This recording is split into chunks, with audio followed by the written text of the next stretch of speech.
Máš strach? Z vlastnej skúsenosti viem, ako rýchlo to dokáže zhasnúť, keď si myslíš, že už sa to deje. Niečo ma to hrozne fascinuje, tá blízkosť smrti. Vieš si predstaviť, že by všetky merali plné penisy tam v tých momkách? Muži 21. storočia. Chodíme všade. Chodíme aj na všade. výčery, aj na vediku. No. Čaute, toto je First Talk a toto je špeciálna epizóda, kedy tu mám jedného človeka z divadla Petra Mankevického z DPMK, Jakuba Jablonského. Ahoj. Ahoj. Čau. Toto budú špeciálne epizódy, kedy sa pokúsim prepojiť ľudí z nášho divadla a nebudem sa pýtať na otázky, na ktoré viem odpovedať, skôr si otvoríme nejaké témy a budeme sa pýtať na veci, ktoré ma proste zaujímajú, lebo na nich nebol čas normálne. A Kubo je perfektný adept na toto, pretože som sa s tebou dlho nerozprával a je výborný nápad vlastne urobiť z toho rozhovoru niečo oficiálne, aby sme mali čas chvíľku na seba. Takže začneme jednoducho. Ako sa máš? Naozaj jednoducho. Hej. Mám sa vyťažené, ale výborné. Cítim sa naplnené. Cítiš sa naplnené? Nemáš voľno? Mám v dohľadne voľno, ale nemám aktuálne voľno. Nemáš voľno. A čo sa s tebou stalo za posledný rok a pol? Ja nemám telku, tak... Alebo čo sa stalo vnútri s tebou za posledný rok a pol? Nie je zvonku, to je jasné, ale že čo cítiš, že sa s tebou stalo? Fúha, ty vole, to si mi teraz naložil otázku, že Pohode. až na zamyslenie. No, to strihneš potom tú pauzu dlhú. Nie, však zamyslí sa. Čo sa mi stalo vnútorné?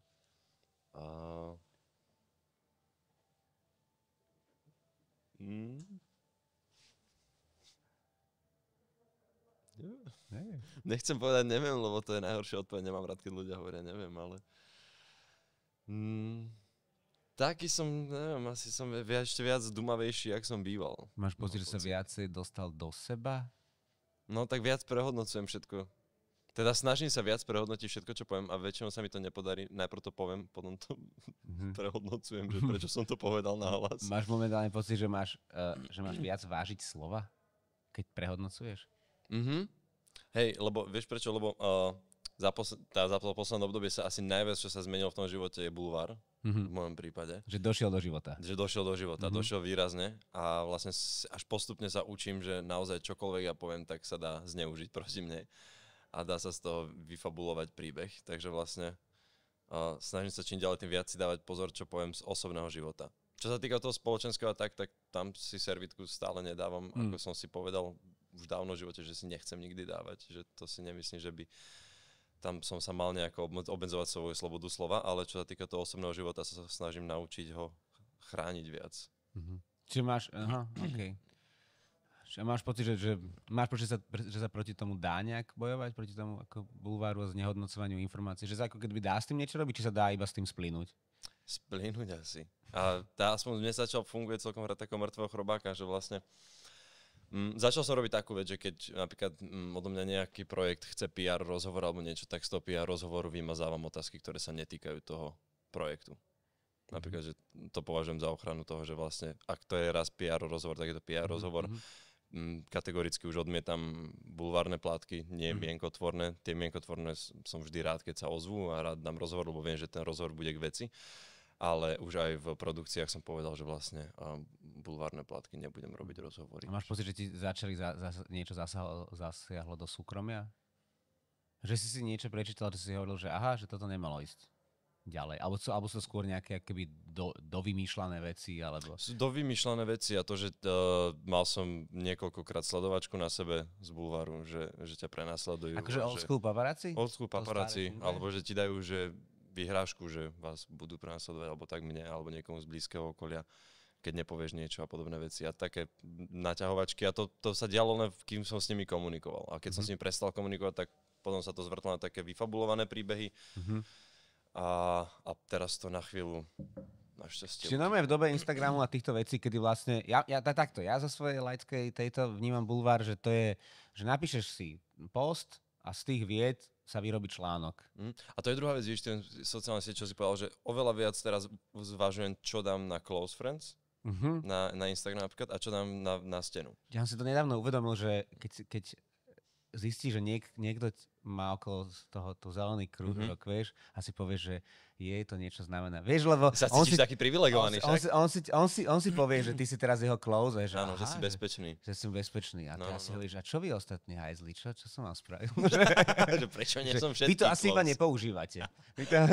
Lebo to je tak, že ale si to uvedomili tie farby, mám to niekde rozrobené ako tému, lebo normálna farba je červená pre všetkých, to je taký ako stop, taká toto, ale tá zelená, tá pôsobí tak... Tá je upokojujúca farba zelená. Hej, tá pôsobí tak hrejivo, že ty si môj bližší, že poď do môjho kruhu. Ale je to tak, lebo však oni si screenshotujú všetko. Akože ja to vidím v tých článkoch, keď mi niekto pošle, že toto na tebe napísali, ja to otvorím a tam sú tie fotky a sú screenshoty storyčiek.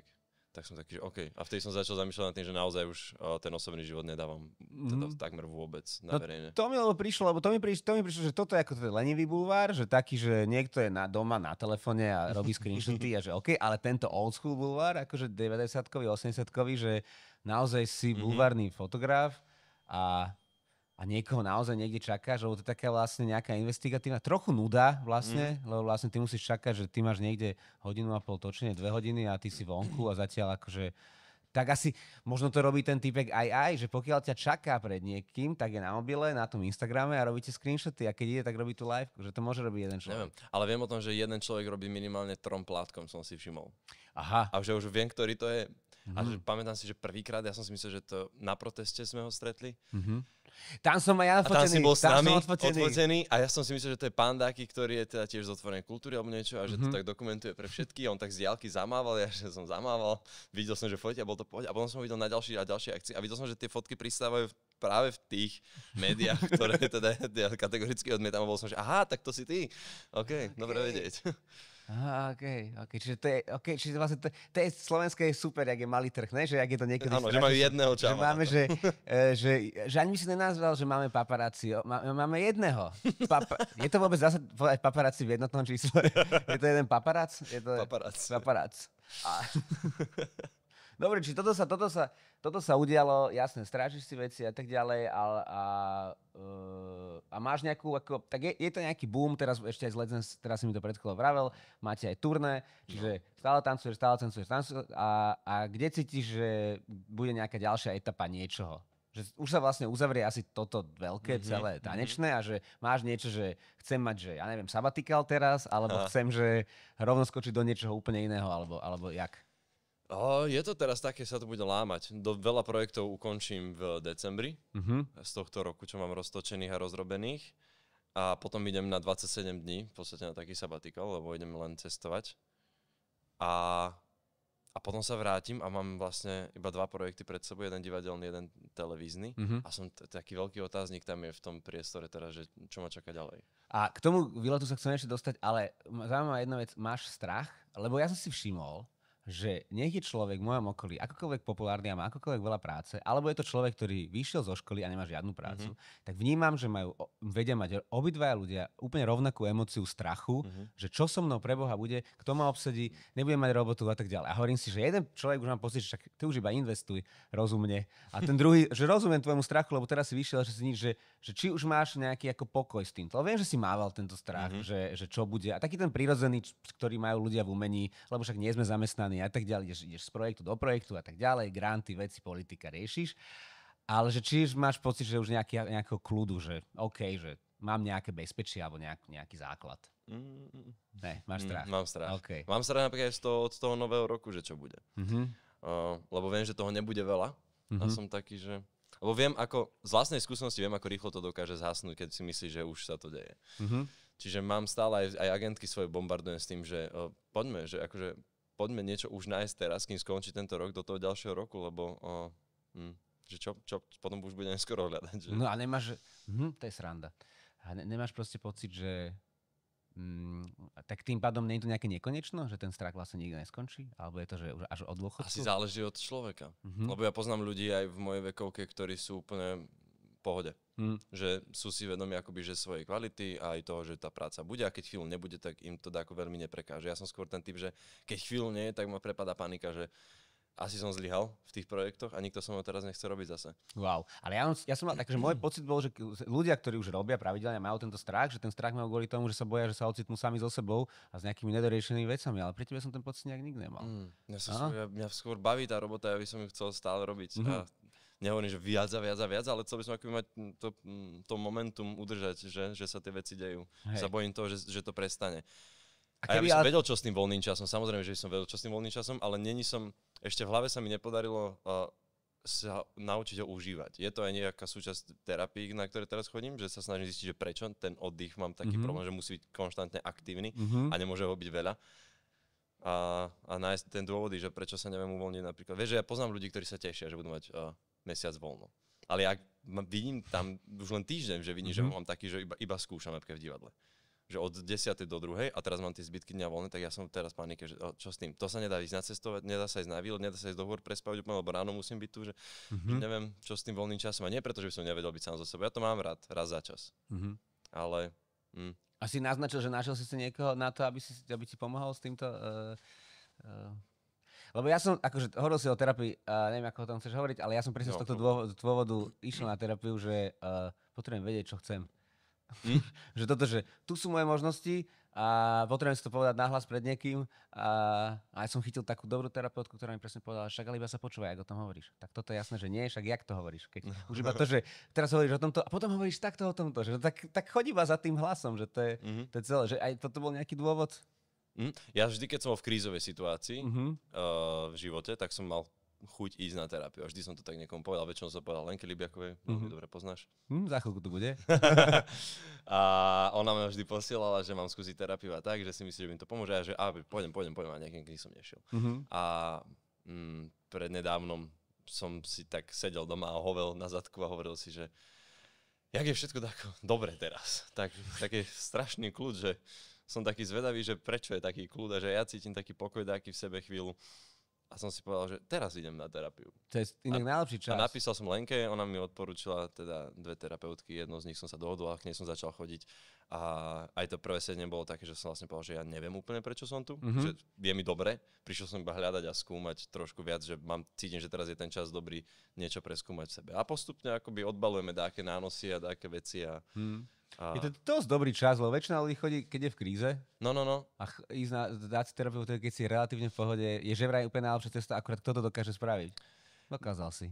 Podarilo sa. Vieš, ja som to tak povedal aj k Zubarovi, že vieš, detstvo ti vždy hovoria, že Zubarovi nechodíš, keď už to boli, už je neskoro, že choď preventívne, aby to nebolelo. Tak si hovorím, tak možno aj tá psychohygiena môže byť preventívna, aby sa nestalo to, že to začne úplne bolieť. Toto musím aj ja vyriešiť. Toho Zubara. Je to aj ja, inak prišla mi SMS-ka pred asi 3 mesiacmi, že už je to rok od vašej preventívnej prehliadky. Ja som si povedal, že nájdem si termín a teraz si mi to pripomenul, že som si ten termín nenašiel. Totálne, no ja som začal dávať tiež tak dokopy život a nedávno som Milan Docent Sedliak zo Silných rečí začal robiť taký podcast o zdravej výžive s komikmi. Je to super, lebo každý komik, vlastne každý človek v umení je trošku... jak sa volá, keď si myslíš, že si ti niečo je a nič ti není? Hypochonder? Homeopat som chcel povedať. To je opak. Čiže hypochonder, čiže toto. A ja som začal tak, a on začína ten podcast tak, že meria ľuďom tlak. A všetci sú tlakáči. A ja si hovorím, že aj ja som tlakáč, preboha, však o tom to viem. Však to viem. A teraz som si hovoril, že kúpil som si baterky do tlakomeru, ktorý mám. Lebo ja som kedysi, mali sme predstavenie Zatmenie a tam som mal tlakomer a kúpil som si vlastný. A ja som si meral tlak počas predstavenia. Hovoril som ti niekedy? Ja som si behom predstavenia meral tlak v rámci hereckej akcie. A ten tlak bol taký, že som sa na ten tlakomer nedokázal pozerať. To bolo šialené. Tam horný bol okolo 180 proste niekedy, lebo je tréma veci a tak ďalej. A to je, že to je chvíľkový tlak, ale ty sa na to pozeráš a máš pocit, že no ja asi zomrem. A že nikdy ma to nenapadlo merať si tlak ako v takejto chvíli. A potom som si ho meral aj neskôr. A ja, že však ja mám asi vysoký tlak. Ne? A som to úplne odignoroval, až kým sa nevybili baterky v tlakomeri. Proste vyriešil som to močaním. A teraz nedávno som sa k tomu vrátil, že preboha, ja si musím toto.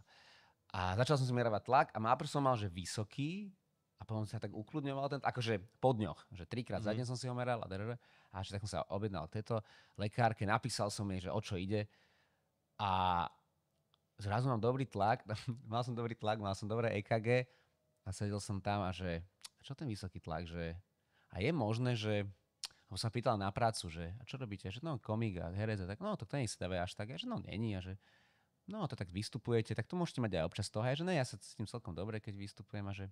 Ale stále sme tak riešili, že no tak dobre, tak EKG máte dobre, sestrička, však vy ste športovec. A ja že však, ale ja som mal paniku, keď som sa sem prehlásil, že čo sa deje, že odíďme s niečím, nie? A potom sa tak hovorím, že je možné, že tlak sa zvyšuje, keď ja neviem, ako nespím dobre a tak. No, to je veľmi pravdepodobné, keď sa... A už tak cítila, že ja hovorím, že som sa opil. Predtým, jak som si začal merávať ten tlak a že vlastne to sa mi znižovalo kvôli tomu, že som sa vlastne iba dobre dospal to celé, ale ona to vedela, tá doktorka, extrémne súcitný človek a hovorila mi tak, že áno, je možné, že to tak ako... Hej, to tak keď dlhšie asi, keď ostanete niekde po vystúpení a tak asi je aj možné, tak aj nejaká cigareta asi, no tak asi aj je možné, že potom ten tlak aj, že no som cítil, že jak malý chlapec tam pred ňou a ona to udržala to v takej, že to je v poriadku. Tak sa chvíľku myslí na seba. Nie ste jediní, že radšej myslí na seba tak. Ale zajtra ešte moč a krv zajtra dodám. Tam už verím, že som povedal. Kompletku, hej. No, ale ako keby ten prst do zadku ešte mi tam chýba. To by som mal. Už budem mať 34 rokov, budem mať. To som ja nebol. Ja som bol raz na urologickej prehliadke preventívnej. Že ti pchali tú tenkú tyčku? 4-krát do rúry močovej. To je dosť nepríjemný zážitok. Bol som taký, vieš, počúval som podcast tú sexuálnu výchovu v jednom období. Takže podcasty nás nosia áno, a mali tam doktorov. hostia, urológa. Priamo aj k nemu som išiel potom, lebo však mal príjemný hlas, tak že to bude aj príjemný to týpek. To ti stačí. A ono to hovorilo, že by to malo byť aj preventívne vlastne, lebo že... aby som bol úplne že konkrétny, tak on vtedy hovoril o takej totižto, že existuje baktéria medzi mladými ľuďmi, o ktorej vlastne nevieš, ale on vznikne niekedy aj z vlhkosti doma. A nie je to akoby že prenosné, ale vznikne v tebe baktéria, ktorá ťa urobí neplodným. Ale ona sa dá preventívne akoby liečiť, keď tú baktériu má, že to nové antibiotikum má na chvíľu a ono sa to potom proste vyčistí a ty si znovu plodný. Ja som si tak hovoril, že vlastne aj niekedy v budúcnosti tie deti chcem a vlastne, že není úplne na škodu to preventívne dávať pozor, aby sa ten zápal akoby že nezvyšil. Tak som si aj vlhko v byte. Tak som si to teda preventívne išiel dať spraviť tieto 4 výtery a boli bolestivé tie výtery. A to už aj 4? 4 a pán doktor povedal po tom 4., keď ja som bol už taký so slzou na kraji, že au. A on že, no však čo, to není až také hrozné, ako bol ten COVID výter, ne? A ja že, čo? Vôbec, toto není porovnateľné. On to porovnal s COVID. On to porovnal s tyčinkou do nosa. A ja, že kámo, že vôbec. Takže vieš si predstaviť, že by všetky merali plné penisy tam v tých momkách, že poďte, čo to typek porovnáva pre Boha. Čo robí? Ja som mal raz takú strašnú, ježiš, to bola hrozná príhoda. To bolo aj vlastne stand-up som mal o tom napísaný, prečo to už nehovorím? Lebo ja som chodil k pani, ja som mal nad penisom hore také výražky a pani to nejak nazvala. To je hamblacifalus, to je jasná vec. To máte hamblacifalus. A to je iba tekutý dusík, nič iné. Čiže len vypaľovanie. A to bolo, že ty si hovoríš, že slzičku. Ja som, že plakal. To bolo, že ja som nevidel, ležíš na chrbte a nevidíš od slz, nevidíš si oči a umieraš. A nošiel som druhýkrát, že zase mi to vyhodilo. No, zase máte hamblacifalus. A zase mi toto pálilo. A hovorím Lenke, tak sme spolu začínali chodiť iba. A hovorím, že ja som vychádzal z tej nemocnice uplakaný, zničený, ponížený. A hovorím Lenke, volám, že ja mám hamblacifalus. A ona, že to čo je? A ja, že ja neviem, ale strašne to bolelo. A začala si to googliť a to je pohlavná choroba. A ona, že to je pohlavná choroba, že ty si ty proste sa kurvíš. A ja, že to není pravda. Není. A ja, že ani hamblacifalus, že to není. Čiže som dostal dvojitého zdrba, proste psychicky, fyzicky odrovnaný človek. Dvakrát ma vypalovali tieto. A potom som si povedal, že dobre, ja tam už nemôžem chodiť k tej doktorke, že to je, u nej bude problém. Lebo zase mi to tretíkrát vyhodilo. A našiel som si súkromného kožiara, stále chodím, veľmi dobrý. A on, že no, že to máte takú blbosť iba, tu máte mastičku na to. A hlavne, a ja, lebo doktorka mi povedala, že to je hamblacifalus a dala mi tekutý dusek, ja som tam umieral. No, že nie je to vôbec, to ona iba nechcela sa vám pozerať dlho na cicinu, že to iba, že oni toto robia a že nechcú to vyšetrovať poriadne, to si dáte mastičku. A hlavne nepovedzte frajerke, že máte hamblacifalus, lebo si budete myslieť, že sa kurvíte. Toto mi povedal týpek. Ja už som celú príhodu mal za sebou, že kokos, absolútne sme neskoro, proste, že už sa to celé udialo. Takže toľko k tomuto, no. Ale hej, musím si asi doriešiť aj tie ostatné veci. Človek sa toho bojí, ale... A toho prstu v zadku sa až tak asi nebojím, ale týchto výterov, no dobre, si ďalší, ktorý to absolvoval. Mám 34, asi by som to asi mal dať. No. A keď hovoríš, že to je aj z vlhkosti v byte. Môže byť, no. Vraj, to z toho to vzniká. A slzička nie je hamba, mne minule. Slzička nie je hamba. Mne minule, bože môj, bol som na kozmetike. A vytlačala mi jebáky na čele a na nose. A ten nos tak bolel, že ja som začínal a mne vybehla tak slzička. A ona mi ju tak utrela a ja som sa cítil strašne ponížené, že som sa rozplakal na kozmetike a ona mi to ručičkou utrela tú slzičku, že to je v poriadku, vieš. Taký ten dotyk, to je v poriadku. To je v poriadku. Ja by som reval úplne. Ja neviem, ja mám vysokú, ja mám tú slzavosť mám vysokú. Totál, ja som tiež myslím, že to párkrát v živote bol na kozmetike. A bol si aj že tak, že na ihlách? Ona mi dačím takým chodila po tak, no. No, ja si pamätám, a hlavu som mal jak melón. Ono je to, že najprv, vieš, keď vtáčka chytajú, pekne mu spievajú, že tá kozmetika začne tak, že ona mi masíruje ruky, ramena, tvár, hlavu, všetko masíruje, potom dostane takú, strašne to prvú hodinu príjemné a potom zobere tú takú... Teda to hodinu a pol, veľmi príjemné. A potom zobere ty kokos tie stroje a začne to, že šílené boleť. Potom, jak si taký ospatý, uvoľnený a zrazu, že a plače. Toto sa nejaká stalo v živote, pozri sa. Navštíval si pred rokom a pol kozmetiku? Vôbec nie inak. No, vidíš to? No. Chodím teraz raz za čas, akože je to v podstate príjemná forma relaxu. A obzvlášť, akože začal som chodiť, lebo hrozne sa vyhadzujem z toho, že akoby, že denne mám make-up taký na tvári, čo som nebol zvyknutý. A že furt, a hore dolu, niekedy 4-krát za deň, vieš, že sa vymeníš na produkciách, takže furt sa to patlá a dáva dolu a tak som začal, že asi, a v podstate je to príjemné, no. Aj na manikúre som bol, keby niekto chcel vedieť. Super. A pedikúra? Tam ma posiela Lenka. Kamarát. Ja som mal pedikúru, som bol prvýkrát v živote pred 3 rokmi. Bol to, že najhorší zážitok v mojom živote. A jak si sa tam dostal? Že videl si ten parmezán na tých nohách? Že... Bolo to také, že mi to odporúčili blízki ľudia, že strašne super pedikérka, strašne dobrý zážitok, blablabla. A kvôli tým horám, jak akože veľa chodí? Že... Mám popraskané hrozne peria, mám suchú kožu všeobecne, akože dlane a chodila mám strašne suché. First Talk, mužský podcast. Muži 21. storočia. Chodíme všade. Aj na výčery, aj na pedikúru. No. A bola tam taká pani, ktorá mi robila tie pety a mala také biele rukavice, ktoré boli také zažltnuté a celé tie stroje na mne používala a ja som si hovoril, že to nevydezinfikuješ ten pilník na tú petu, že mi to bolo celé také... A vlastne ešte jedna vec, že ja som si nútený sa rozprávať, teda mal som ten pocit, lebo to bola taká malá stiesnená miestnosť a ja som... nútený sa rozprávať? Ja som taký na small talky dosť biedný, takže to bolo také ticho a kde ona, keď povedala asi po 50 minútach také do toho ticha, že a vonku stále prší a ja, že kill me, že už nech to skončí a potrebujem ísť už preč. Odišla a vieš, ak si ľudia ti hovoria po tej pedikúre, že sú takí, že mám strašne super nohy čisté. Ja som utekal doma, aby som si umyl nohy, ja som bol strašne, musím... Ostal si špinavý? Umyť mydlom nohy. Mal si pocit, že ostávaš totálne špinavý? No, ale potom som bol teraz pred mesiacom inde, tam kde na manikúru a bol to veľmi príjemný zážitok, lebo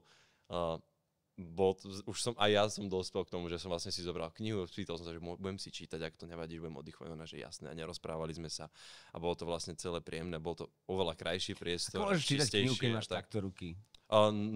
Pedikúru teda. Hej, tá manikúra je taká, že je to príjemné a zistil som, že vlastne hrozne mám rád, keď mi niekto očistí tú kožičku okolo, lebo ja mám tendenciu si hrísť. A snažím sa s tým prestať a lúpať a všetko, lebo to mám suché.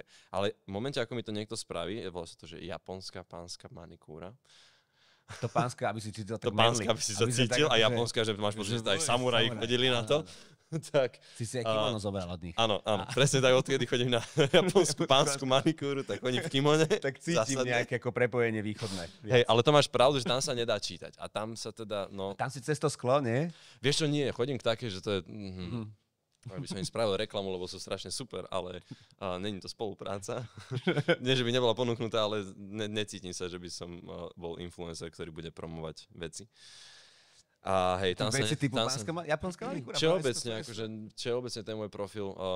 Ja mám najradšej, keď niekto ma osloví na spoluprácu s tým, že mi pošle takú tú správu, z ktorej ja po 3 vetách cítim, že ju poslal ďalším 20. Lebo je tam napísané, že hrozne sa nám páči, ako komunikujete so svojím publikom a aké veci pridávate. A že nekomunikujem so svojím publikom a nepridávam veci, takže si evidentne na tom profile nebol. Ale hej, no. Nechodia len také, že môžem vyhrať veľa, alebo by som mal investovať veľa. A tým neodpisujem. Pre istotu. Mne chodí veľa poslednú dobu, že kozmetika, strojčeky holiace na vlasy, na bradu a tak, alebo depilácie mi ponúkajú. A ja si vždy pri tom hovorím vlastne, že absolútne nepoznáte svoj trh, teda že koho oslovujete, lebo ja vo svojom povolaní nemôžem ani strojček použiť doma, ani nič so sebou spraviť, ani nič zmeniť, lebo na všetko sú také zmluvy, takže vlastne je to také, že... Jaké algoritmy ťa zasahujú? Toto je inak dobrá otázka. Algoritmy? Teraz veľa Afriky a surfov. OK, tak dobre, poďme rovno na to. Ideš ten sabatikál, o ktorom spomenuli, ideš do Afriky. Áno. To je super, keby to bol z iných dôvodov. Že ja teraz obchodujem s ľuďmi a môj Instagram si to všimol, tak mi ponúka mi destinácie. Videl si ten dokument o o tom Poliakovi, Zimbabwe on je? Aká on je krajina? Taký Poliak a na jednom z tých ostrovov, ktorý aj vyhlásil, že COVID neexistuje, si spravil taký šialený rajón turistický a robil to ako pyramidovú hru, že predával pobyty na hotely, ktoré už nemal postavené. A takto to robil a zväčšoval to a v jednu chvíľu mal toho strašne veľa, nejaký zbyžek, neviem aký. No proste Poliaci tam chodili robiť svadby, party, akože úplne sa... Akože, to znie super. je to strašne dobré, lebo vidíš tú Ponziho schému, či jak sa to volá, od začiatku, že to je úplný blúd, že to ti za chvíľku padne, ale on iba stále, že čím bola väčšia kríža, tak povedal, že a teraz hodinu všetko za polovicu, a teraz hodinu všetko za 70, a neviem čo. To si povedal, ty si mi minulé odporúčil presne bizarný dokument o tom typkovi, čo zbieral to PES. To si mi tým neodporúčil. Či to ja som tebe? Tak nie to kto? Ja som myslel, že ty alebo Lena, že ste mi to odporúčili. A nebolo? To PES si mi vravel, no. Ale toto je typek, ktorý... No proste, a už polku... Zanzibar je to.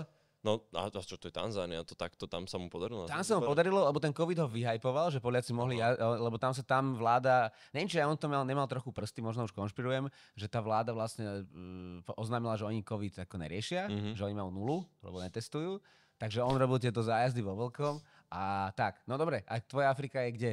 Moja Afrika je Juhoafrická republika, Namibia, Zambia a Tanzánia hore na Kilimanjaro. A jak vznikol tento nápad? Vieš čo, tak v podstate, ja som vždy do tej Afriky chcel ísť. A nikdy som nemal úplne, že parťáka alebo parťačku na Afriku. A niekoho, kto by som išiel, aj prostriedky, popravde, lebo nie je to... Ono sa to zdá, že akože najdrahšie je tam doletieť, ale keď to začneš už plánovať, tak ono je to dosť drahé vo vnútri. Akože. Že náš stereotyp.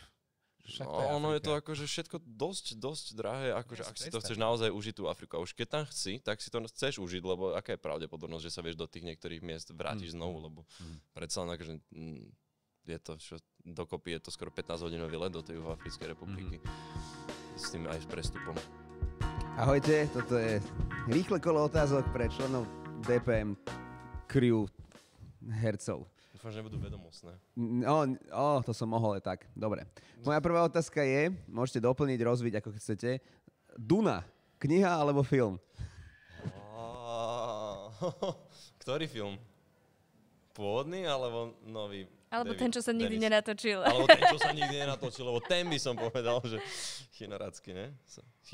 Nie Chinoracký. Chinoracký je majiteľ. Chodorovský. Áno. Chinoracký je majiteľ bytu, v ktorom bývala najprv Lenka so Šimonom a potom neskôr ja. A potom nenatočil Dunu. Potom nenatočil Dunu kvôli tomu.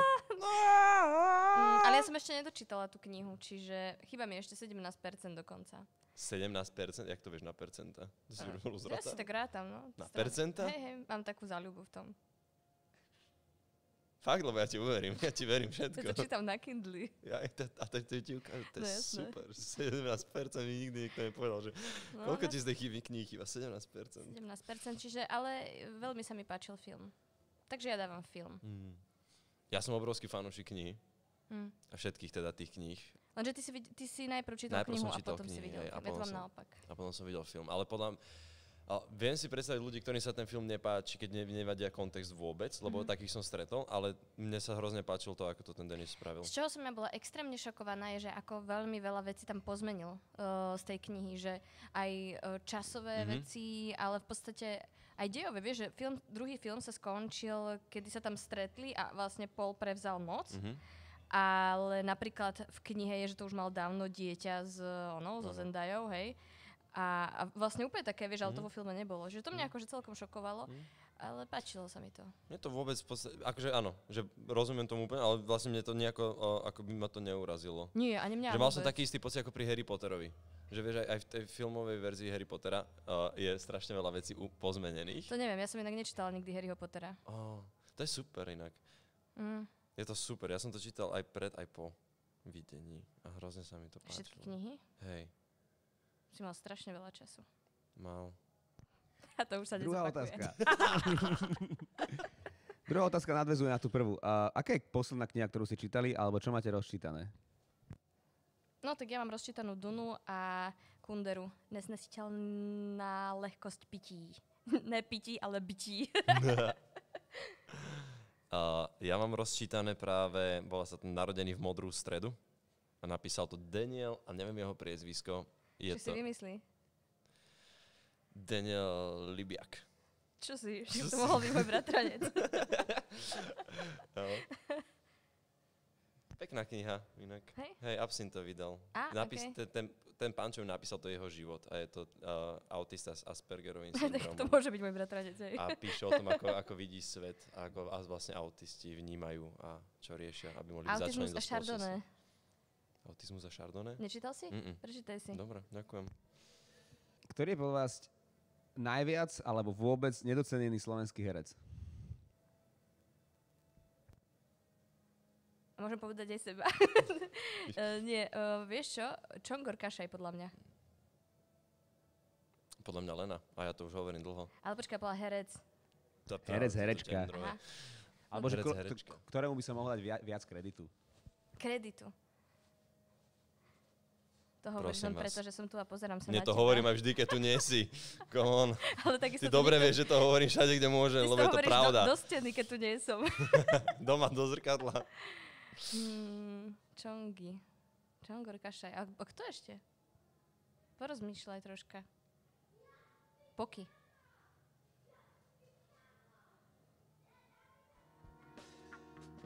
Baša Andrešičová.